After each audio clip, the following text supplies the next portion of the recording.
From the Detroit Free Press, in the heart of the Motor City. It's Friday, December 20th. Here are today's top stories. Brought to you by JB's Smokehouse, located inside Bush's Fresh Food Market of Canton. JB's offers a range of authentic barbecue favorites, and with more than 30 Michigan craft beers on tap, trivia, and live music every Friday night, JB's is sure to become your new favorite barbecue spot. This is Bisma Pervez with the Detroit Free Press. Muslim Americans are mourning the loss of Iman Jasim, who died Wednesday in Dearborn Heights. She was 58 and a pillar in the community. Thousands gathered in Dearborn on Thursday at the American Muslim Society for her funeral. The 48,000-square-foot mosque was overflowing with mourners from across the country. Jasim immigrated to the United States in 1982 from Iraq with her husband and 2 children. She was known as a teacher, a leader, an author, and a humanitarian. Her mission was to help as many orphans as possible, and she raised hundreds of thousands of dollars to support them. She wrote a book called A Cup of Mint Tea for her cause, donating half of the proceeds to aid orphans in Syria. She also traveled to Jordan and Iraq to serve people in need. Jasim's family will continue her work and raise money for orphans. They have raised almost $100,000 since her passing. Iman Jasim leaves behind her husband, Rod Jasim, and 6 children. This is John Gallagher of the Detroit Free Press, letting you know that after 32 years writing about Detroit for my newspaper, I'm entering my next chapter.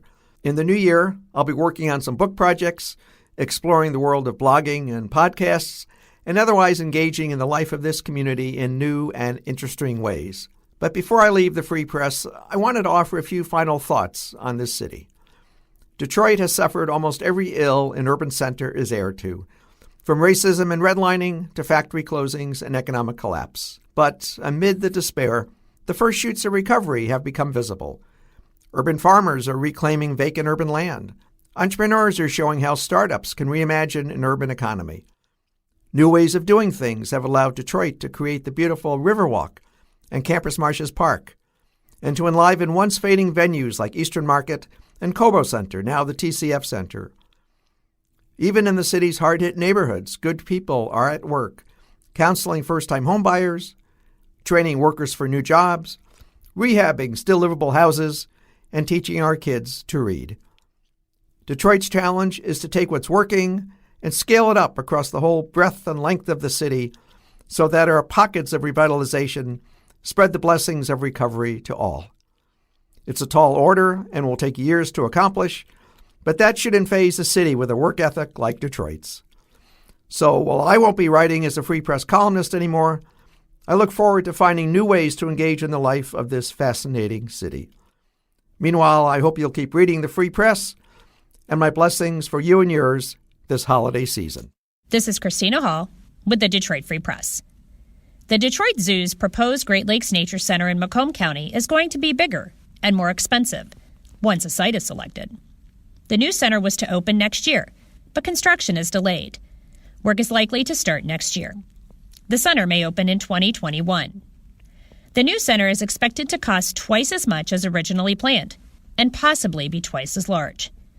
Once completed, it is expected to be the largest nature attraction dedicated to the Great Lakes.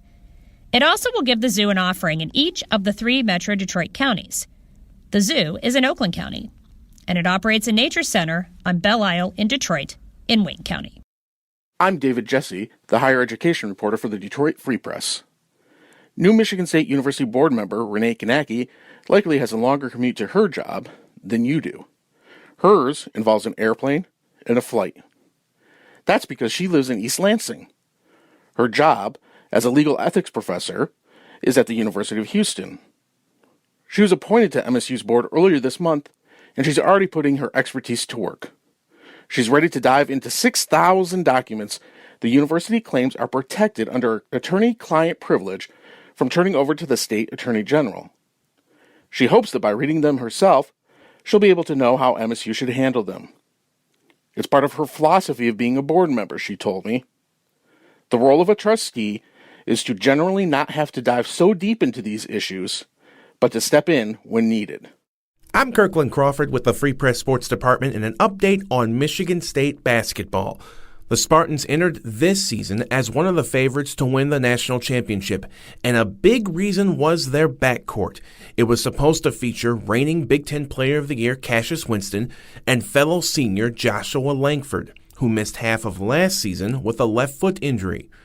But Langford injured that same foot before this season started, and on Thursday we learned that he had his second foot surgery of 2019 and will miss all of this season.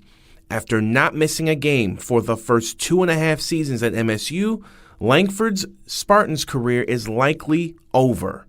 He could apply for medical redshirt and return to East Lansing next year, but the writing is on the wall that Langford will pursue a pro career once he's completely healed up. For more stories from the Detroit Free Press, be sure to check out freep.com. That's FREEP.com. And sign up for the Daily Briefing newsletter. See you on Monday.